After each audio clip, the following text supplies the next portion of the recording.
Hello YouTube, and welcome back to Virtual Worlds tutorial series on Ableton.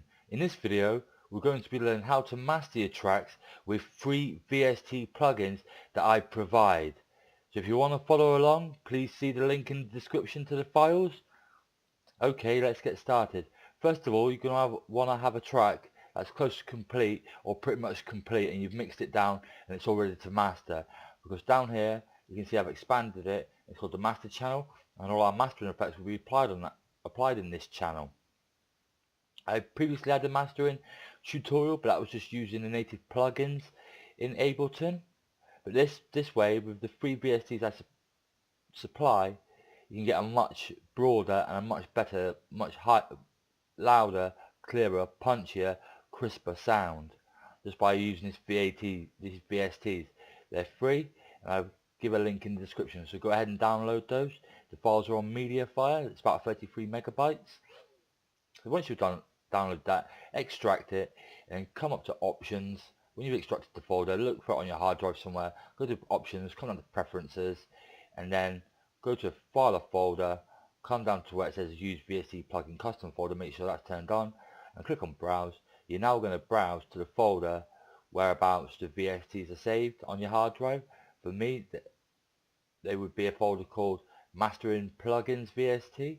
Go ahead and put that folder anywhere you want, but then come back here and browse to it, and you double click on that folder, then click select folder, and then what you should be presented with now is when you click on plugins, your plugins tab, all the VSTs will now be loaded up in your plugins folder.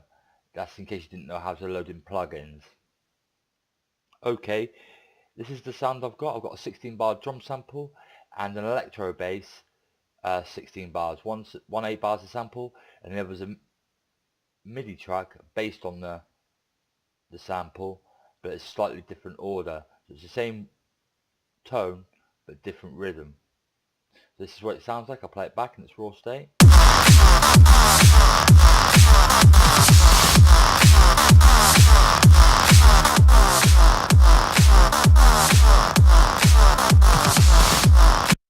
That was its raw state. That when it first came in, that's what it sounded like when it's mastered. We're going to try and achieve something similar to that. This is back in its raw state again. Let's have a quick listen.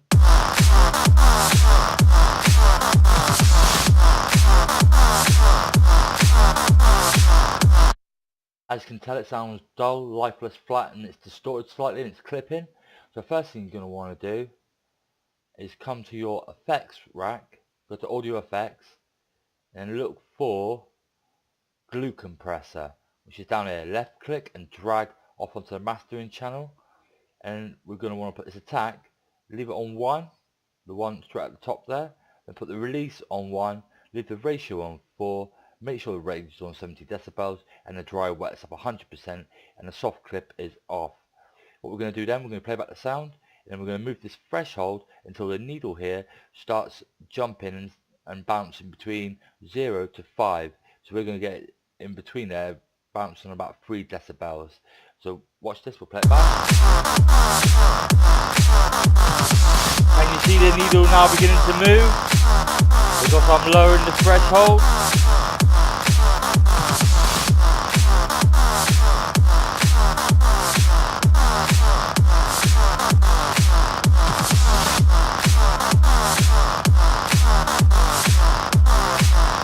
About there is where we want it, sitting in between 0 and 5, about 3 decibels. And then we'll turn up the makeup gain, compensate the lack of volume. We'll turn it up to say about 3 decibels. So what we did there, we turned down the threshold to about 4.57 decibels. So the needle was sitting on about 3 decibels, bouncing in between the 0 and 5. And the makeup will turn up to 3 decibels to compensate, because when the threshold is lowered, the volume slightly dips to when it's compressed. So you have to make up for that by using the makeup gain, and we've gone to 3 decibels. Then what you want to do is go to your plugins folder, bring out SK10, drag that off on there, then leave the LP where it is and the mix where it is, and turn down the amount to something like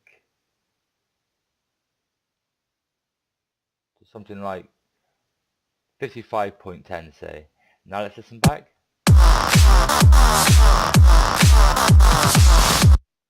Good, that's pretty good.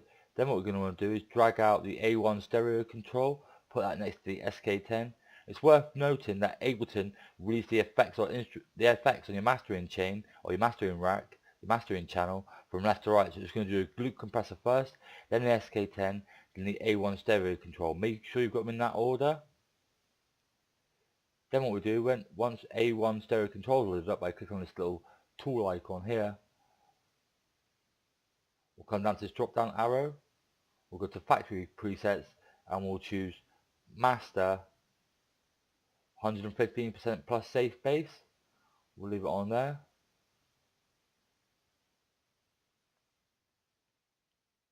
Say like that. Then what we'll do, we'll go back to audio effects, drop down the arrow next to multiband dynamics and drag out multiband compression and put it next to the right of A1 stereo control. We can leave that as default. You don't need to touch any options or settings on the multiband compression. Default is how we want it. Then nearly the last thing you want to do is go back to your plugins folder and drag this. Oh no, what you want to do, yeah, go back to your plugins folder and drag out Tube Saturator Vintage 64. I'll put that next to the multiband compression, to the right of the multiband compression. And then from the drop down list under default, click on this arrow and go to warm and mix. That's what we want. Leave it on that. Then the last thing to do is drag out limiter 6. Make sure it's the last thing on your mastering chain. And once it's default down here, click on the drop down arrow and select preset master 5. Then what we'll do, we'll highlight glue compressor. We'll press Ctrl and A to select all the effects on the mastering chain. Then we'll press Ctrl and G to group them all together. And what we'll do, we'll have it before, then we'll have it after. So I'll play some of the sound before. This is before.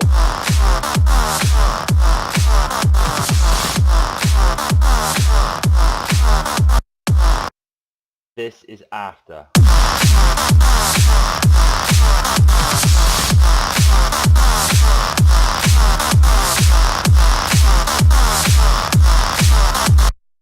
Can you hear the difference there? The difference is quite revealing, because the difference is it's now louder, bassier, punchier, cleaner and crisper, and gives it more definition than the previously unmastered track. That is a good technique for using VSTs to achieve really good post-production to your tracks. So I'll play it back before and then after the whole 16 bars. Here we go. This is before. This is before the master.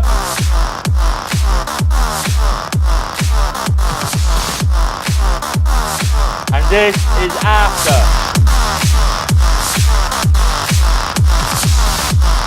Before and after. Before and after. Well, that's how you can basically master using the VSTs that I provided you with. It's much better than the last mastering video that I made in Ableton using native plugins, and the best thing is the VSTs are actually free.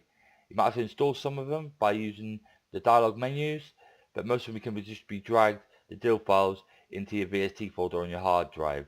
Then look for it under options and preferences, then come down to file folder and browse to it on your computer, the folder where you saved all your VSTs.